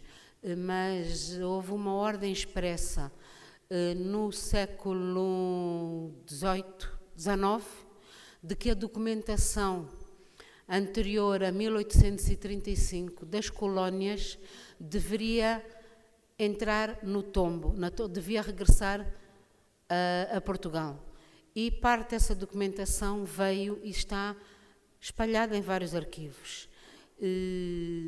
Nós temos documentação do século XVIII porque, por algum motivo, terá ficado essa documentação em Angola. Nós já começámos um projeto que neste momento aguarda novos financiamentos, que é o projeto da recuperação do acervo de Angola no exterior. Já identificámos alguns dos arquivos aqui em Portugal, foi feito um levantamento, mas agora resta-nos termos o dinheiro para as digitalizações e as microfilmagens, porque, falando em preservação, até agora temos a garantia de que o microfilme dura, tem mais anos de durabilidade. E aquilo que nós, Angola, queremos fazer é microfilmar e digitalizar. Então, precisamos de ainda mais dinheiro. Já foram identificados também alguns arquivos em Itália. Pessoalmente estive no Vaticano e outros arquivos de entidades religiosas. Identificámos alguns arquivos. Ainda não foi possível dar sequência ao trabalho, mas temos documentação desde os primeiros contactos dos europeus com Angola, que datam de finais do século XIV, quando os europeus chegaram a Angola. No que se refere à documentação oral, o Arquivo Nacional possui uma área reservada à tradição oral. Temos um arquivo oral, já começámos a fazer recolha de depoimentos, começamos com o projeto A Luta de Libertação, porque as pessoas que participaram na luta de libertação estão a morrer, são pessoas que muitos deles já têm mais de 80, 90 anos. E então começamos com o primeiro grupo de nacionalistas que participaram nos anos 40 a 50 e já regravámos uma série de depoimentos desse grupo. Infelizmente, por questões operacionais, falta mesmo de técnicos e disponibilidade de várias dessas pessoas, esse projeto tem tido um abrandamento. Parte desses depoimentos já foram inclusive transcritos, demos sequência a uma segunda fase, que é a recolha de depoimentos sempre na senda da luta de libertação nacional. Temos andado, tanto quando é possível, continuar a recolha de depoimentos desses nacionalistas, e temos outros projetos no género de recolha de depoimentos. Incentivamos as próprias administrações municipais a tentar criar projetos dessa envergadura para que possam não ser só o Arquivo Nacional, mas mesmo a nível das instituições dos municípios, gravar os depoimentos para o resgate dessa tradição, dessa oralidade. Portanto, é o trabalho que nós, a nível de Angola, fazemos. Infelizmente, a nível de São Tomé, nós não temos essa prática. Infelizmente, estamos a perder esta parte da nossa tradição. A tradição oral não é propriamente um fator, não é propriamente uma área que nós nos dedicamos para a preservação. Nós estamos a perder. A Angola, pelo menos, teve cuidado de começar a gravar os nacionalistas. Nós, a maior parte dos nossos nacionalistas, já não estão em condições sequer para dar esses depoimentos. Nós tentamos gravar, fazer o registro dos sobreviventes do massacre de 1953 que houve em São Tomé. Nós temos algum registro destes sobreviventes, mas infelizmente tanto o áudio como o vídeo, a maior parte nós perdemos. devido às conjunturas econômicas, as pessoas muitas vezes utilizam aqueles registros, voltam a regravar em cima e então acaba-se por perder. Nós, na Rádio Nacional, já não temos memória, a parte das nossas músicas tradicionais, os músicos tradicionais, tanto na rádio como na televisão, nós já não temos imagens. Não temos imagens na televisão. Por exemplo, alguns grandes músicos tradicionais da década de 70, da década de 80, que foi a altura que nós começamos a ter televisão em São Tomé, infelizmente já não temos. Eu, há 7 anos, tentei fazer um trabalho sobre uma manifestação cultural nossa, que é o Socopé. Havia um grande compositor são-tomense. Eu lembro-me que na década de 80, ainda criança, assisti na televisão e eu tentei pedir essas imagens para trabalhar, já não existe. Nós perdemos.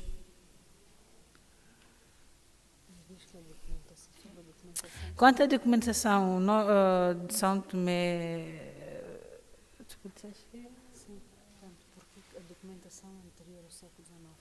pois, a semelhança do que aconteceu em Angola, São Tomé também tinha ordens para... Tanto é que Angola tem uma parte dos nossos documentos. Sim. E vocês vão ter cópias desses documentos? Bom, peço desculpa, não temos mais tempo, mas gostava de agradecer à mesa pelas apresentações que nos vieram aqui dar um contributo grande, agradecer à plateia pela assistência e dar por encerrada a sessão. Muito obrigada.